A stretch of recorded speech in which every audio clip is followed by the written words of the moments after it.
Le beauf et le bourgeois, anatomie d'une illusion française. La France, plus qu'aucune autre nation européenne, s'est construite sur une double imposture, celle du beauf et du bourgeois. Deux masques d'un même visage, deux formes du même ressentiment culturel. L'un caricature la liberté, l'autre la vertu. Mais ni l'un ni l'autre ne produit de vérité.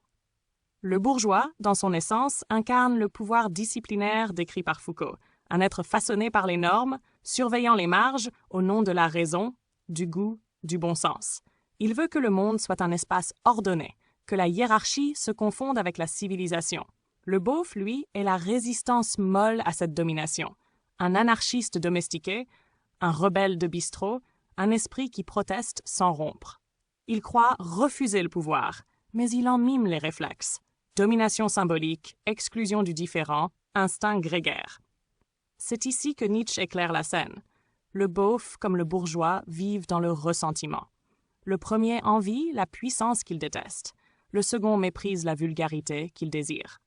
Tous deux se regardent dans le miroir du mépris, et ce reflet réciproque devient leur identité. Ils ne savent ni créer ni dépasser, seulement commenter et comparer. C'est une nation d'esprits cultivés qui ne savent plus cultiver qu'eux-mêmes. Baudrillard, enfin, aurait vu là le triomphe de la simulation.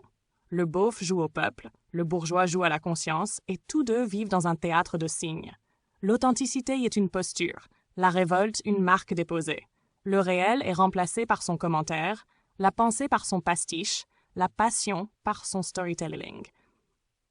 La France devient ainsi un musée de ses propres simulacres, un pays où la contestation est sponsorisée et où la vulgarité se revendique comme lucidité. Ainsi, le beauf et le bourgeois ne sont plus des adversaires. Ils sont les deux faces d'une même fatigue spirituelle. Une fatigue qui parle haut, rit fort, juge tout, mais ne croit plus à rien.